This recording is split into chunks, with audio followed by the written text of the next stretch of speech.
Hey, what is up, everyone? Chris Manning here from the Locked On Cavs podcast with my co host, Evan Dammarell. On today's show, we are going to talk about Cavs Pistons, which the Cavs lost for their third straight loss in a row, and obviously a loss coming back out of the AllStar break.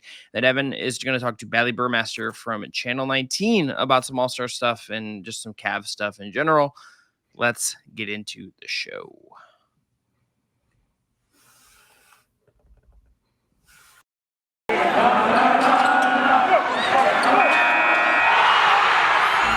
You are Locked On Cavs, your daily Cleveland Cavaliers podcast. Part of the Locked On Podcast Network, your team every day.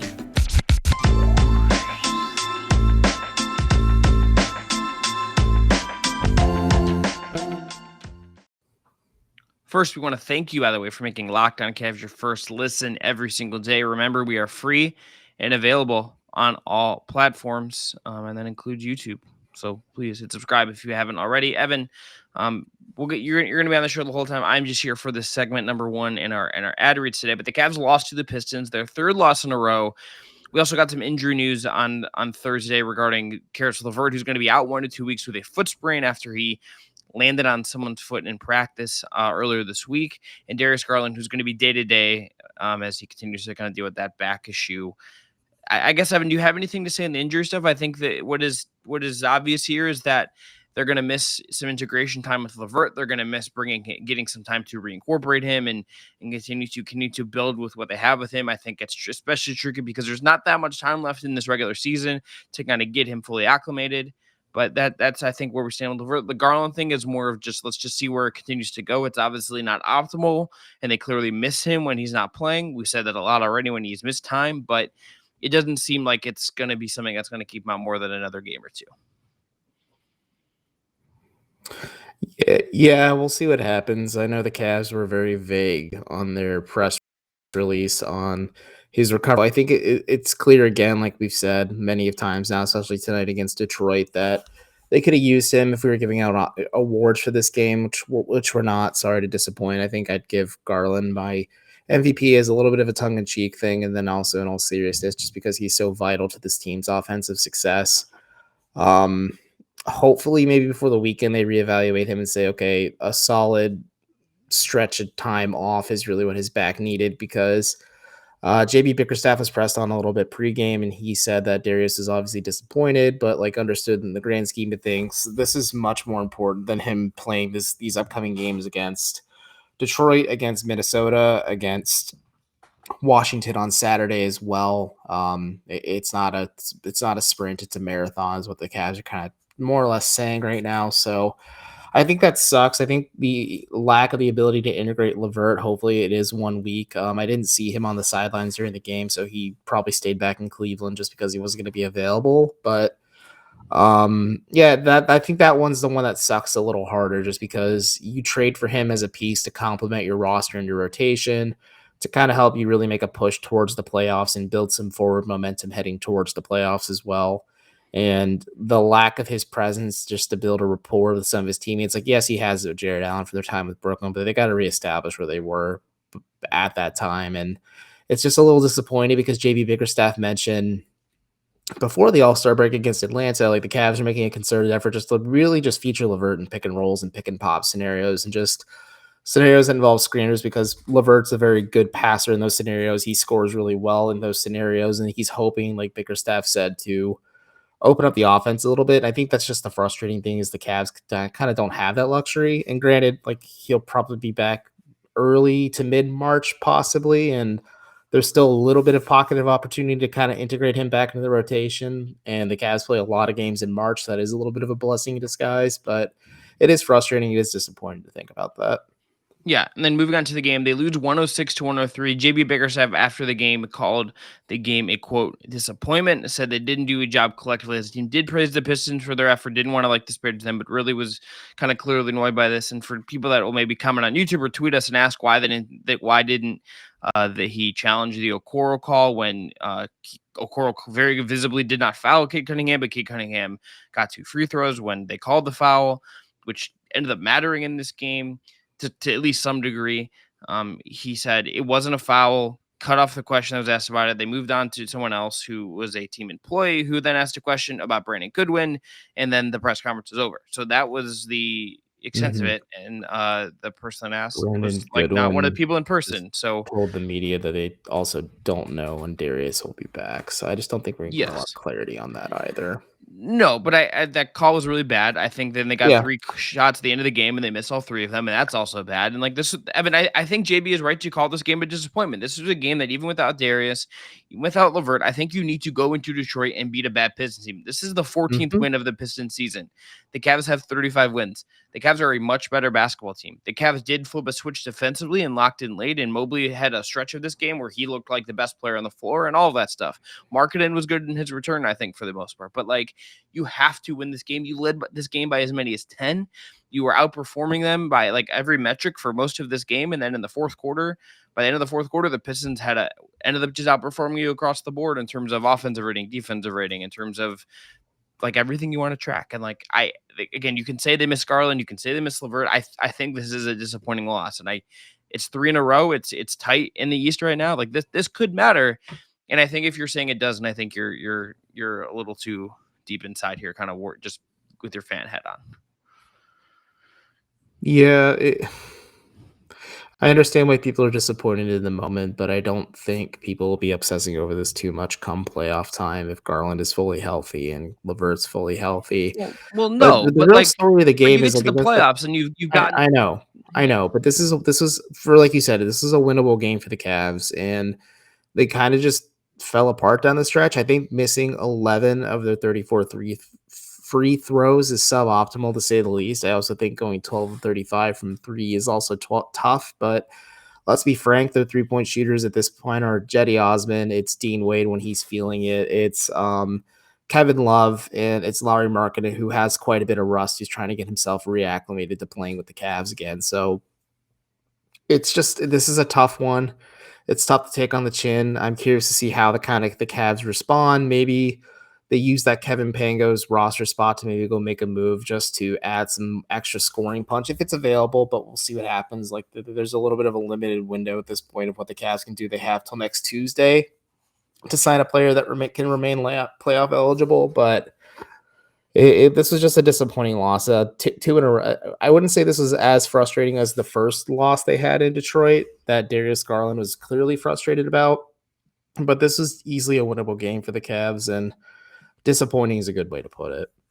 Yeah, I think this is a bad loss. I think again, you should beat the Pistons. You should handle your business in these situations, and the fact that they didn't isn't great. Is they're just trying to figure out what's going on here, figure out how to continue events. Where I think again, there were some really positive things from this game.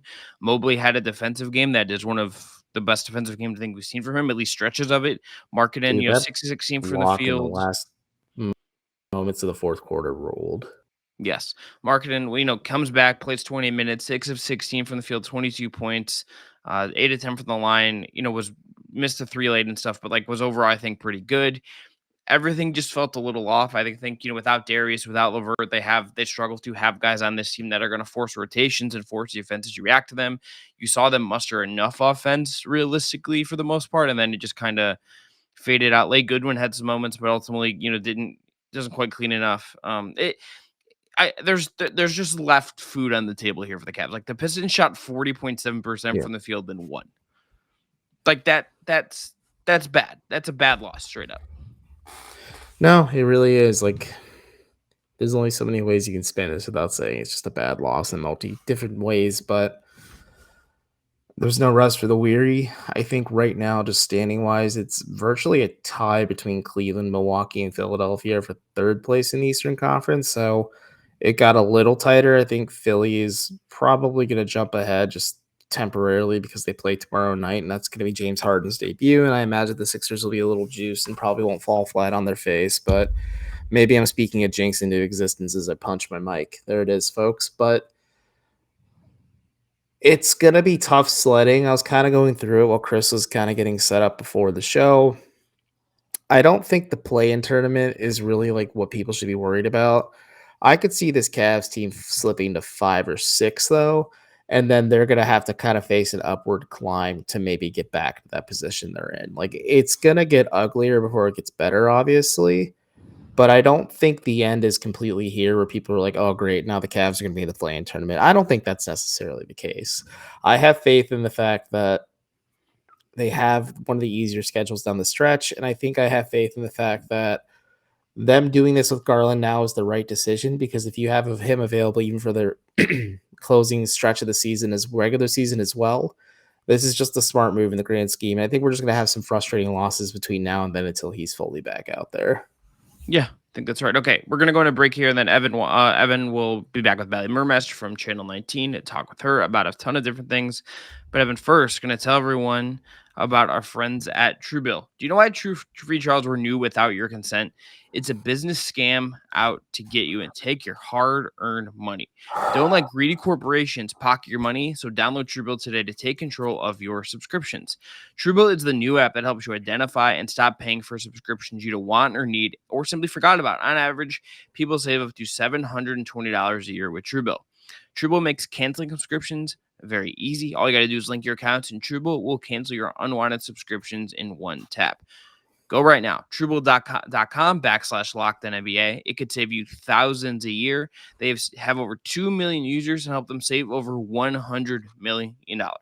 For instance, Matthew B. saved $660 on his DirecTV bill using TrueBill. So, TrueBill.com/LockedOnNBA. That is TrueBill.com/LockedOnNBA. Start canceling today.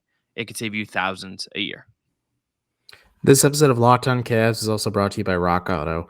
With the ever-increasing numbers of makes and models, it is now impossible for your local chain auto parts store to stock all the parts you need.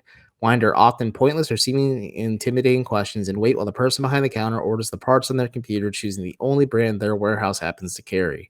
You have computers with access to RockAuto.com at home and in your pocket. Save time and money when using Rock Auto. They're a family business serving do-it-yourselfers for over 20 years.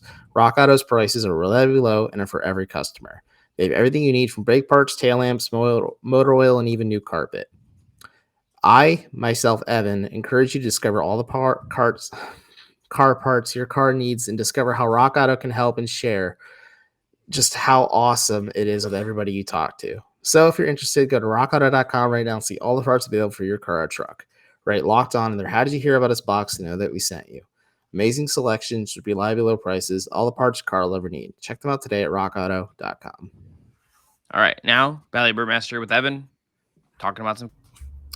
Joining me now is Channel 19 sports anchor Baillie Burmaster. You can find her everywhere. She's doing Cavs. She's doing the Browns. She recently tweeted that she never thought she'd be stalking an athlete's social media account, but here we are. But Baillie, how are you today? How are you feeling? I'm exhausted, if I'm being completely honest. I feel like never even really caught up on rest from Brown season just because of the drama that consistently is going on within that organization. Then the Cavs have been fun. You get amped up for AllStar Weekend, and it was a blast. But it really, I saw a tweet and someone said, if you worked AllStar Weekend, you should have like 5 days of vacation after, because I'm just tired. It's long. It's nonstop. You're at events from the morning till night. Gosh, we were finishing up TV around midnight at Rocket Mortgage Fieldhouse on Saturday and Sunday. So I'm exhausted, but it was all worth it. I mean, I was joking about the bags under my eyes. Thank God for concealer. Gets me through the shows. But I have a couple days off here, and I'm definitely looking forward to it after the weekend. I think you definitely deserve it, because we saw each other plenty of times around, just whether it was media availability at the Rocket Mortgage Fieldhouse, keep wanting to call it the Q, just anywhere in between. We were buying candy at one point, but you had to carry camera equipment, you had to carry all this gear, you had to be dressed to the nines, and I'm just wearing like a sweater and jeans, and I'm just like, I'm kind of going for comfy professional a little bit, and like you have a full outfit on. I'm like, I do not envy what Bailey's going through. You gotta embrace that for me, because if I could just like rock a sweatsuit and tennis shoes to everything with my hair in a bun with minimal makeup, I would do it, because being dressed to the nines and for TV is honestly like the worst part of the job. Is like the presentation aspect of it. But with that being said, how many people get to cover All-Star Weekend? So you might as well do it. No, that's the thing. I have a doorman at my building when I walk in some nights. Like if it's like a frustrating evening or like just a bad Cavs game to cover, like I get a little huffy. And then she's quick to remind me. She's like, "You cover sports for a living. You're like living everybody's dream job." And I'm like, "Thank you, Kelsey, for putting it for perspective for like the millionth time today." I was thinking about this today too because someone texted me and was like, "Oh, covering All-Star had to be dope, and 75th anniversary team being announced, that was awesome. I'm jealous." And I was like, "Yeah, it was great, but like what you didn't see is working from getting up at 7, going to the All-Star practice, covering those events, running around with camera equipment. It's TV, so nothing is perfect.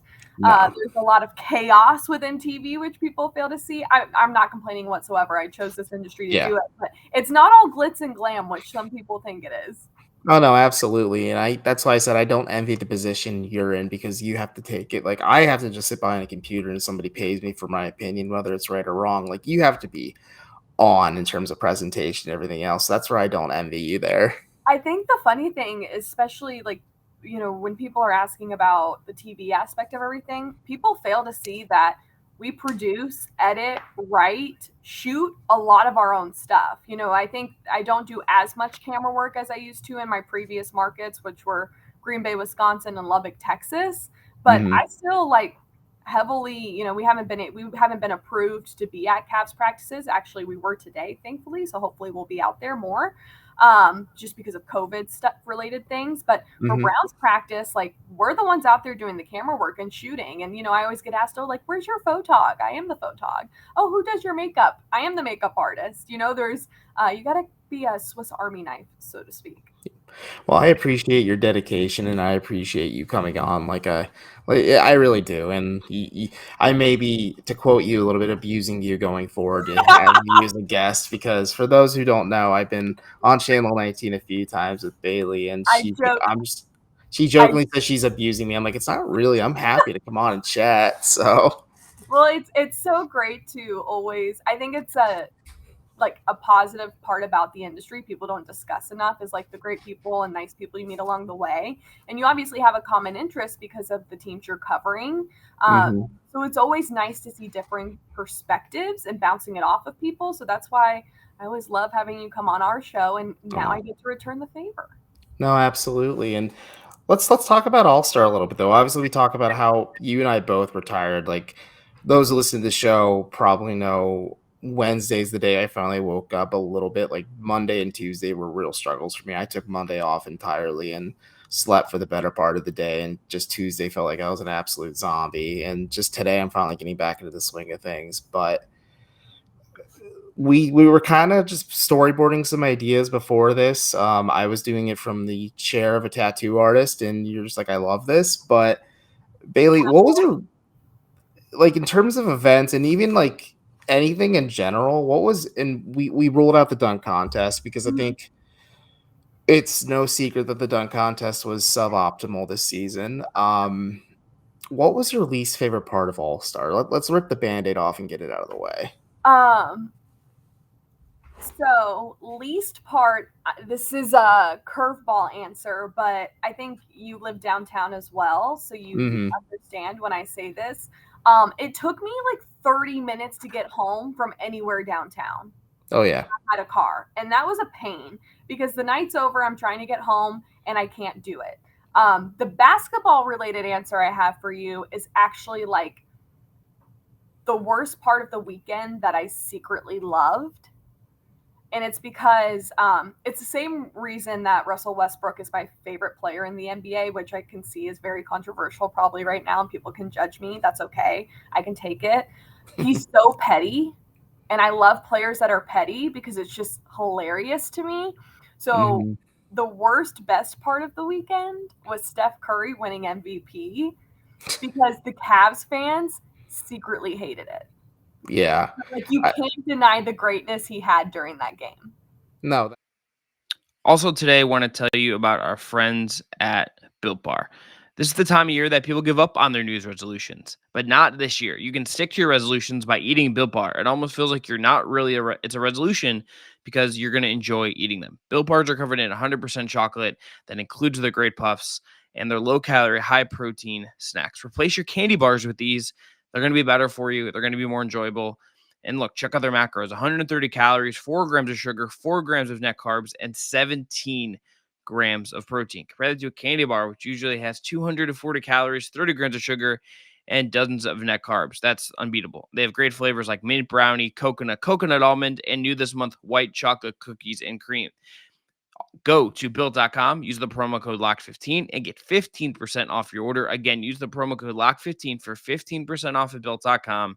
So you get flavors like white chocolate cookies and cream, mint brownie, all of those great ones. You won't regret it. LOCK15 for 15. No, I tweeted it during the game. Like, you can hate him all you want. And I'm sure there's some Cavs fans who dislike LeBron for him leaving the first time and leaving the second time. But like, the showmanship those two were just showcasing on the floor. Like, you're watching Steph Curry pulling up from almost half court and making it, or you're watching him take a 3-pointer and turn his back to the shot as it's going in because he knows it's going in. That's fun. And the tickets are $1,500 to $2,000 at this point. If you're paying that much, I want to have a good time. Like, you and I were lucky enough to go for free. Right. And why not have fun? Exactly. I'm with you. And I think the funniest part was, whether it was his intro or at halftime, he was getting booed.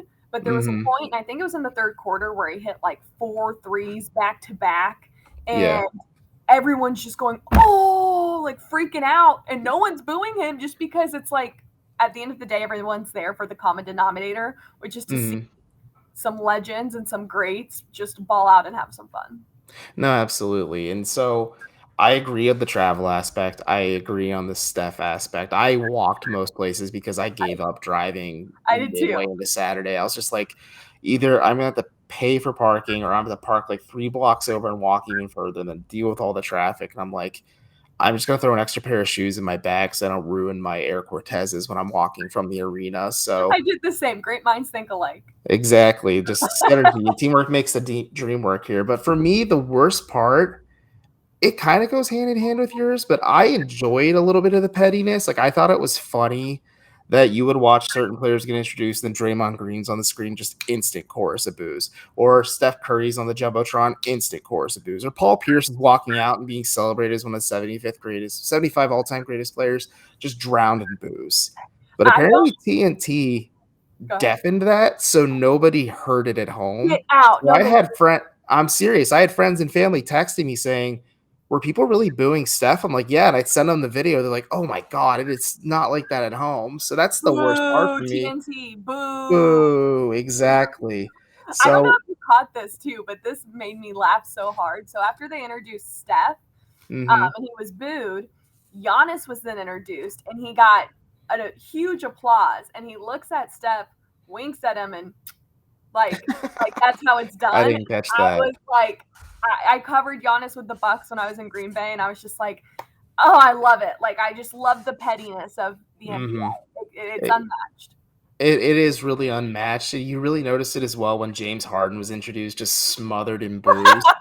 And then Darius gets introduced immediately after, and it's the complete opposite, like deafening cheers for like the hometown kid.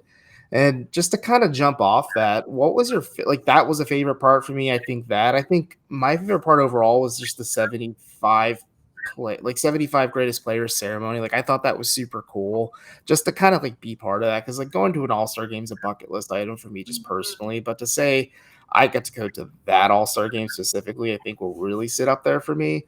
And I think that was my favorite, like, best moment. I mean, other than that or the skills competition, but what was your pick?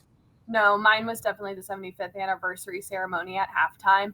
And I think it was because I didn't honestly really know what to expect. I've never covered anything like that, and I've never been in a room like that where you're presenting the legends of a certain sport, and there's a lot of them there. It was just really cool to be there and be able to, recount what a lot of these legends have done. And I thought it's honestly so cool to see Michael Jordan in person. No one knew if he was going to be there because he was at the Daytona 500, and then all of a sudden he just appears. But all of this gets me thinking, I actually have a new worst thing about the entire weekend. and it was the people that weren't at the 75th anniversary ceremony that they had videos and they did the. Yeah, that was real awkward. I had a buddy who tweeted like the Larry Bird one. It was like me at a party saying hi to all these people I don't know. And I'm like, yeah, that's pretty relatable, honestly. It felt Exactly. like the pageant wave to me, just like, and because they felt awkward doing it too. They were like, okay, this is for the ceremony. We just need you to wave like you're waving at people. So it was a very awkward, like, you're looking into the void, not knowing what you're waving to. correct. So Correct. yeah, that definitely. I understand why some players couldn't do it just because of COVID or age concerns or things like that. But like, it was cool to see 61 of the 75 players represented, and then also some of the family members as well. Like, I know it was really hard for Vanessa Bryant to be out there, but to see her just kind of stand there strongly and present the award to Steph and his daughter, just because part of the, not Steph, Chris Paul and his daughter, and just the significance of the WNBA award as well. Like, I think that was super cool too. Like, there's a lot of cool moments that didn't get noticed. And like I said, I'm just really happy and fortunate and blessed, honestly, that I got to cover it. I feel like it's just one of those things in the moment, you're kind of just taking it all in, and it's going to be something that, yeah, we're talking about now a couple days later, but in 5 years, whenever you're talking to someone or talking to a class and it's like, what's the top 5 events you've covered? That's going to be one of them. No, absolutely. And speaking of great coverage, just to shift lanes a little bit here, because the Locked On overlords keep us on a time schedule a little bit. Like the trains need to leave the station on time. Covering great things. This Cavs season has really been unexpected. Like, you and I have talked about it a few times in the press box, but like, long story short, they're fun. Like, full stop. Like, they're one of the fun teams to cover, especially for you, of having to go through like a drama-riddled season with the Browns where the expectations were sky high and they fell flat on their face. You kind of come to this young and scrappy team. Like, what was that transition like for you? Because you're joining them mid-season, and like, you didn't even get a chance to catch your breath. Like, it's just go for you. Yeah, and you know what? It's really funny. Starting in Lubbock, Texas, I covered Texas Tech under Chris Beard when they went to the Elite Eight, and then they went to a national championship. And it really just started this foundation of love for basketball. When I got to Green Bay, I was able to cover the Milwaukee Bucks heavily through playoffs and, talk to Giannis and talk to Chris Middleton. And that just made me love the NBA even more. So when I came to Cleveland, I was really excited to cover the Cavs. And it was disappointing because obviously when you talk about like you love the NBA, people around you are like, oh, the Cavs aren't that good. And I'm a big believer on like not believing into like preseason hype, or maybe whether that's good or bad, or like, falling into the narratives that you're used to, because you just really never know. Look at the sample size you have now. Now I know the sample size for the Cavs hasn't been that good, but I was like, you know what? You never know. Like, I'm not going to sit here and be like, write them off until I know for sure. And I will say that being able to go to a couple games, start covering them, they're fun and they're gritty. And I know we talk about the team chemistry a lot, but I love that they're so open to talk about it, that's like a core piece to the foundation of this team, because those are the teams that are truly special and the teams that are able to build something bigger. It's cool to think that these guys really do not want to disappoint one another. Like, there's something endearing about that. And I think Jared Allen during All-Star practice, it's a quote that kind of went to the wayside, but it's really stuck with me a lot, that he takes a lot of pride in the fact that he's kind of leading this Cavs team to be the first team since 1997, 1998. I always have to put add emphasis on the year, for that's the last time the Cavs made the playoffs without LeBron James on their roster. Yeah. And for quite a few of our listeners, that's probably before they were born. For me, I was 4 or 5 years old. Ditto for Chris Manning. So it really puts in perspective. Like, that's what makes this team so fun. And like you said, like, they're kids at the end of the day. Like, they have silly moments. Like, there's moments where like they're goofy at the podium, or they don't know how to take this seriously, and like, they're going to go through growing pains and rough moments. But like, I don't think a lot of people saw them just hit this gear. And I'm really excited to see what the future holds for them, because the expectations were rock bottom this season. But the fact that they're in the playoff hunt. They could be a second round playoff hosting team at this point, like just record wise.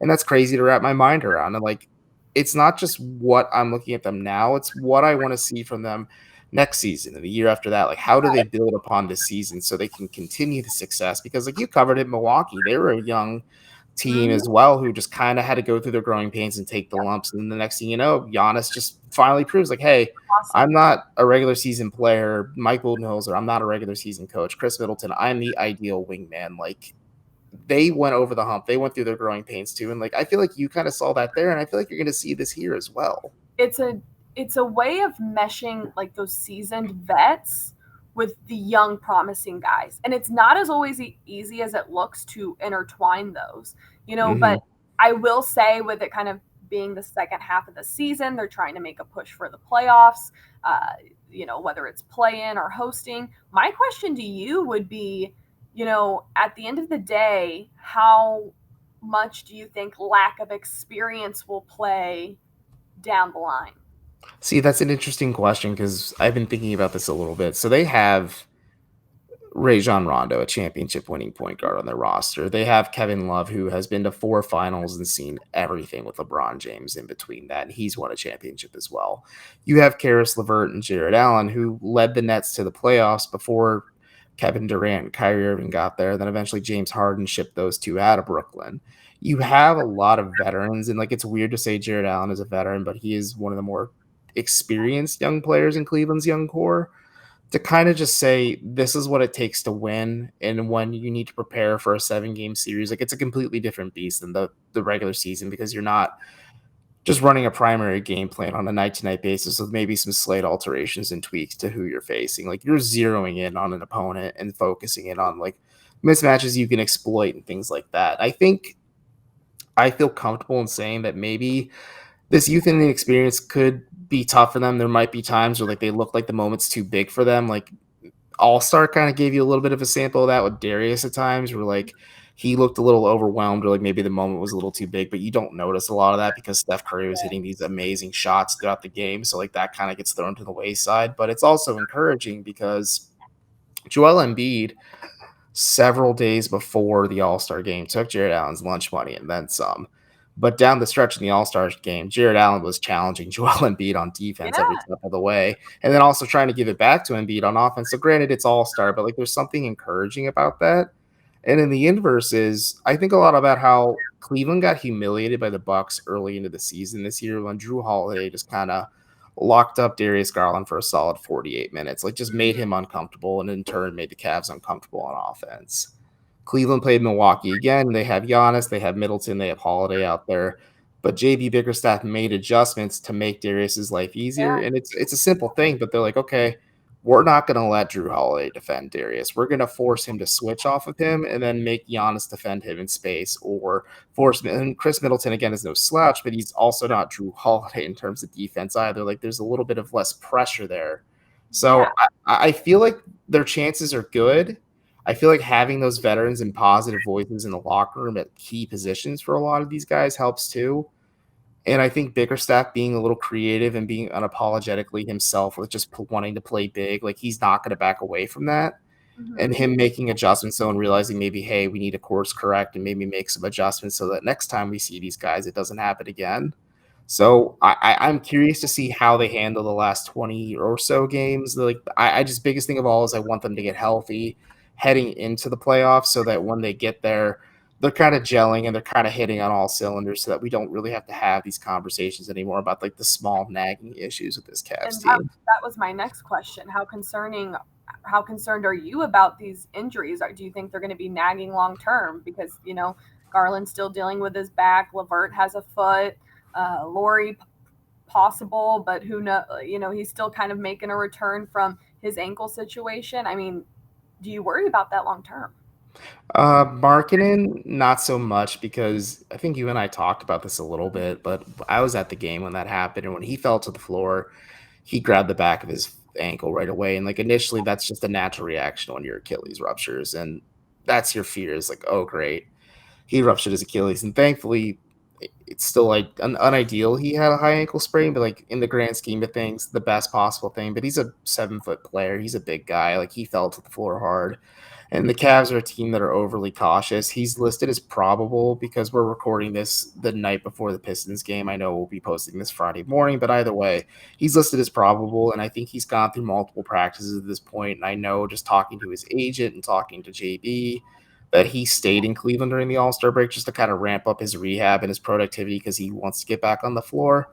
The Garland aspect does concern me a little bit, but I look at it this way. It's been an issue since they were in San Francisco when they played Golden State. He pulled it again when they played Milwaukee, when they kind of made those adjustments and they kind of just mollywopped the Bucks, and that kind of got thrown to the wayside, but people have been watching it.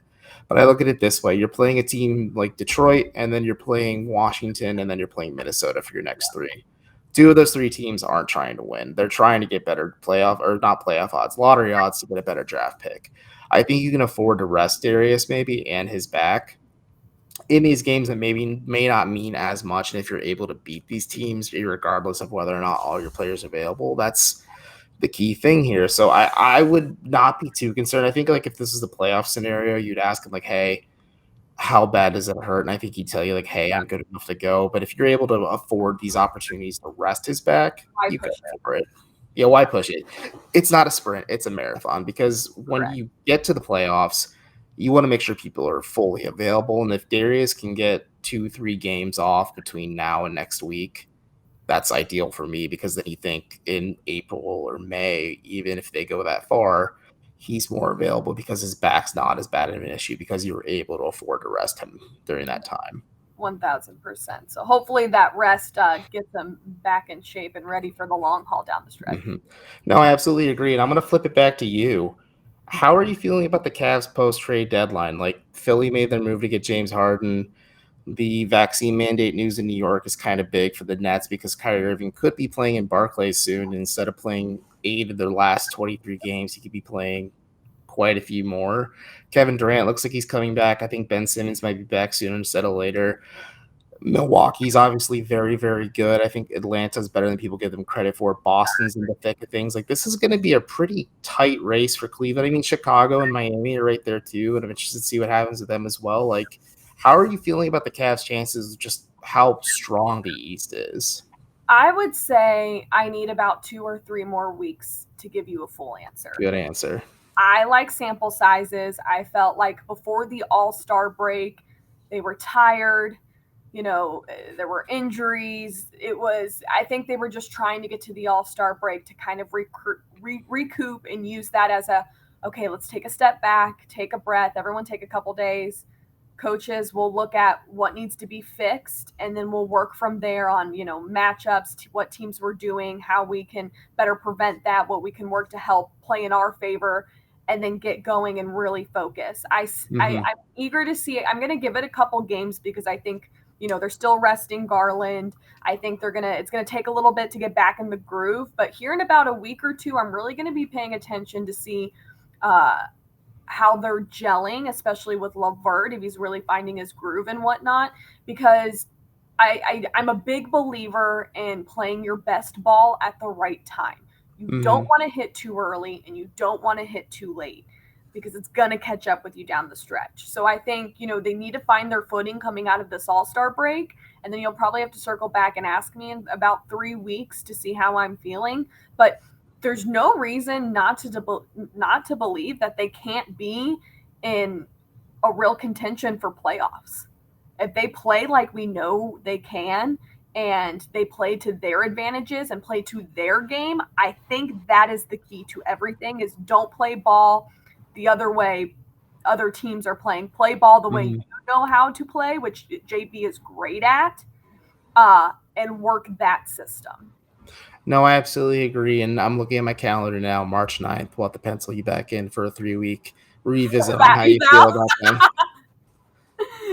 So perfect. But I think we're going to have to put a pin in it there. Like, I agree with you. We'll have to just see where they're at because playing their best ball at the best time, that's a really good way to put it. And if they are doing that in 3 weeks' time, I think you are a basketball savant, and maybe you just bring championship caliber ball everywhere you go with coming from Milwaukee to here. But Baillie, before we head out, tell everyone where they can find you. Tell them what you're working on if you can, what you have going on, and just anything you want to share with the folks at home. Yeah, so you can find me on CBS 19 News. We have a 6, 10, and 11.